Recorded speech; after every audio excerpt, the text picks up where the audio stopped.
Prince Harry and Meghan Markle say that they are distressed, the poor poppets, by the, what they brand, attack in Vanity Fair magazine. Sooner or later, everybody turns on them. Just all they need is exposure. All they need is time. You know it's bad when the people who built your image are now tearing it apart like a tabloid feast. But she bullied people in a very unpleasant way over here. Meghan Markle and Prince Harry, once Hollywood's royal redemption story, are suddenly the punchline of their own fairy tale. Vanity Fair has turned on them. Vanity Fair, the same glossy magazine that once called them a modern power couple, just flipped the script, and Megyn Kelly and Piers Morgan are serving the remains extra crispy. It's utter delusion. And they're also just shocking hypocrites. Let's be honest, the sympathy tour has officially expired. Harry, once the rebel prince with charm, now looks like a man permanently stuck in emotional customer service for brand Megyn. And Megyn, the self-proclaimed humanitarian who can't stop talking about how misunderstood she is while reportedly treating staff like background props in her personal drama. She's bullied almost all of her staff out of the job. What a horrid nightmare she was to work with. This isn't a royal couple anymore. It's a two-person PR firm running on ego, victimhood, and half-truths. Every time they speak, it's less about truth and more about trending. But when Vanity Fair, the elite of elite media, starts calling you out for hypocrisy and manipulation, that's not gossip, that's an obituary for your image. They moved from England to get away from the scrutiny of the press, supposedly, and all they do is try to get in the press in the United States. Megyn Kelly called it the implosion we all saw coming. Piers Morgan, he practically threw a parade. And honestly, who can blame them? The mask slipped, the fans noticed, and now the media that once worshipped them is done playing royal babysitter. But if you think this fallout is bad, wait until you hear who's turning on them next. Quoting someone is saying they are the most entitled, disingenuous people on the planet. It started as a whisper in polished hallways. Now it's a roar echoing across every headline. Were Meghan and Harry ever the victims they claim to be, or just the architects of their own chaos? Vanity Fair's latest coverage didn't just critique them, it detonated their entire narrative. For years, the couple sold the image of kindness, compassion, and truth-telling rebellion against the cruel royal system. But insiders are now flipping that script, describing something far darker, a culture of entitlement, manipulation, and emotional control hiding beneath the polished Compassion Act. Several others described taking extended breaks from work to escape scrutiny, meaning from her, exiting their job or undergoing long-term therapy after working with Megyn. According to new accounts, staff didn't just leave, they escaped. What once looked like courage now reeks of calculation. Behind those glossy Netflix confessions, sources say, was a pair obsessed with optics, scripting pain for sympathy, and playing moral chess with the media. Megyn reportedly demanded loyalty oaths and carefully staged vulnerability. Harry, meanwhile, became the echo of her outrage, the prince who swapped a crown for applause. And Vanity Fair didn't mince words. Their tone was surgical. Hypocrisy, exhaustion, image fatigue. The message? The world is tired of being emotionally blackmailed by a couple who preach compassion but leave collateral damage wherever they go. This isn't royal drama anymore, it's a full-scale identity crisis. She's a diva, which some of us have known and have been talking about, and how people can't handle working for her. And if the press has finally stopped protecting them, Meghan and Harry may be facing something they've never dealt with before: consequences. Let's be real, the audience isn't stupid. They've seen this show before, and they're done playing extras in Meghan and Harry's never-ending tragedy tour. The same viewers who once defended them with hashtags and heart emojis are now scrolling past with eye rolls. Why? Because the performance feels rehearsed, the tears look scheduled, and the moral preaching has worn thin. People can smell inauthenticity, and right now, the Sussex brand reeks of it. This backlash isn't just royal fatigue, it's emotional rebellion. Viewers are sick of millionaire martyrs lecturing the world about compassion while cashing in on victimhood. They're angry because they believe they felt sorry when Harry said the palace was cold, when Meghan cried on Oprah's couch. But now, after years of documentaries, podcasts, and PR pity campaigns, it all feels like a Hollywood production, with empathy as the main sponsor. And that's exactly what channels like Megyn Kelly's and Piers Morgan's exploit so perfectly. No one cared about their podcast series. Nobody cared about the Polo series recently. Nobody cared about any of it. All they want to hear is the dirt. And these two, for 5 years, have reveled and wallowed in royal dirt for vast amounts of money. They tap into that suppressed frustration. The audience is craving for someone to finally say what they're thinking, that this royal rebellion was never about truth, it was about control. The irony? Meghan and Harry built their fame on media sympathy, and now that same media is the weapon turning against them. Because once the public stops seeing you as a victim and starts seeing you as a manipulator, no amount of Netflix editing can save your story. For years, Vanity Fair was Meghan Markle's glossy mirror, reflecting the image she wanted the world to see: sophisticated, self-made, and unstoppable. But this time, the mirror cracked. The latest Vanity Fair feature didn't read like admiration, it read like an autopsy. Every polished sentence carried the sting of betrayal, the unmistakable tone of a media outlet saying, "We're done pretending." The article's language was precise but poisonous, overexposed, controlling, difficult to work with. It didn't just critique Meghan's behavior, savior. It dismantled the mythology around her brand. Once she was the woman who could do no wrong. Now even her most loyal media allies are writing in past tense, as if her star has already burned out. For Harry, the blow was just as brutal. Vanity Fair questioned his judgment, his independence, even his sanity for following Meghan's every PR move like a shadow chasing its own ghost. The subtext was clear. This isn't the fairy tale they sold. It's a slow-motion implosion, sponsored by hubris and Hollywood. If you ask any senior member of the royal family, who has invaded your privacy the worst, it's Prince Harry. It's the guy who gave the inside track for money to Oprah, to Netflix, to publishers, to anyone who would pay top dollar. This guy invaded the privacy of his family. And while the Sussex team reportedly scrambled behind the scenes to clarify and contextualize, the damage was irreversible. When Vanity Fair, the gatekeeper of celebrity legitimacy, decides you're no longer marketable, it's not just criticism, it's exile. What's worse, Megyn Kelly and Piers Morgan pounced immediately, turning the Vanity Fair takedown into a televised execution, and the royal rebels never saw it coming. Behind every royal headline lies a trail of exhausted assistants, broken spirits, and whispered NDAs. Long before Vanity Fair sharpened its pen, the warning signs were already scribbled across Buckingham Palace corridors. Staffers didn't just resign, they vanished. Former aides reportedly described the atmosphere as emotionally draining, where one wrong glance could spark a week-long storm. The nickname whispered among insiders, the Sussex Survivors Club, accounts from palace sources painted Meghan as a perfectionist on a power trip, demanding absolute loyalty and punishing dissent with icy precision. When all the racism claims turned out to be bullshit,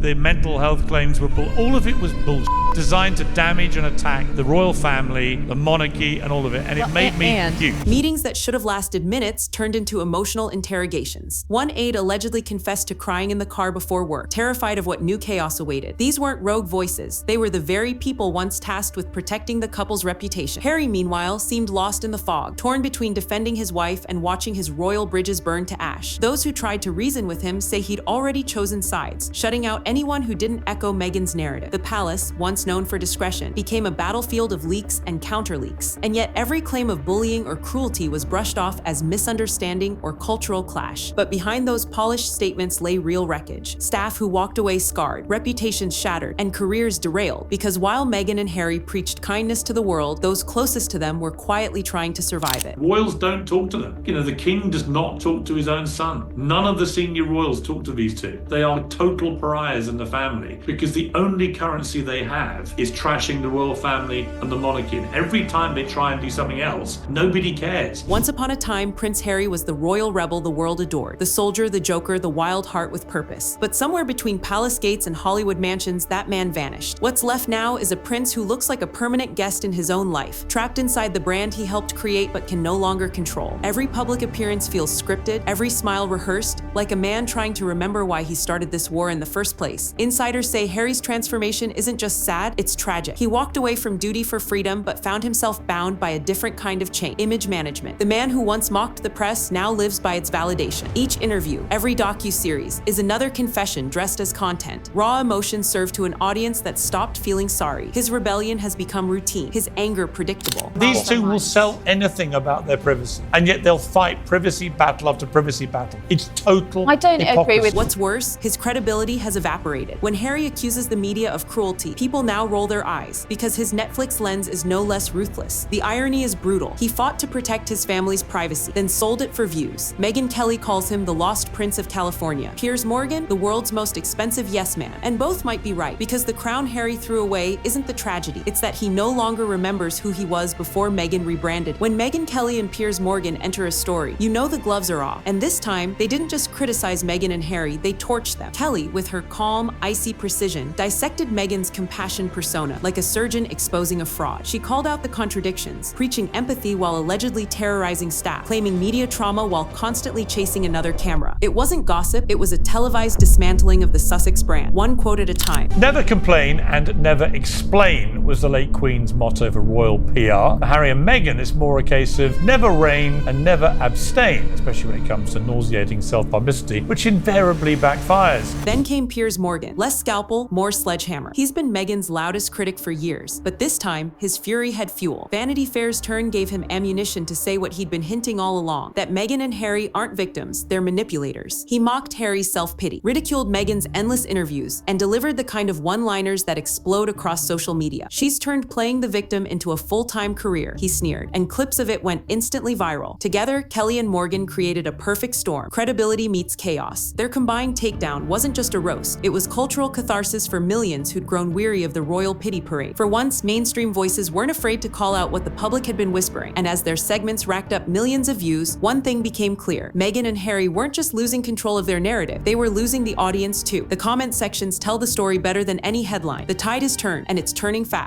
Once upon a time, Meghan and Harry's supporters would swarm to defend them at the first hint of criticism. Now, those same timelines are filled with disbelief, sarcasm, and fatigue. And going on to say the prince and the starlet, according to Vanity Fair, have become local villains in Montecito. We wanted to believe, one fan wrote, but they've become everything they said they hated. That sentence alone sums up the cultural shift, disappointment dressed as betrayal. The backlash isn't just noise, it's emotional payback. Viewers who once cried during the Oprah interview now laugh at the contradictions. Every speech about authenticity feels like performance art. Every talk about compassion sounds like PR. People are angry because they invested empathy and got a brand pitch in return. Social media's once sympathetic corners are now battlefields, with hashtags like Sussex fatigue and hypocrisy tour trending for all the wrong reasons. And yet the polarization is part of the spectacle. The defenders shout racism and bias, while critics accuse Meghan of playing the same cards to dodge accountability. It's digital warfare, emotional tribalism in real time, and it's exactly what keeps the Sussex saga viral.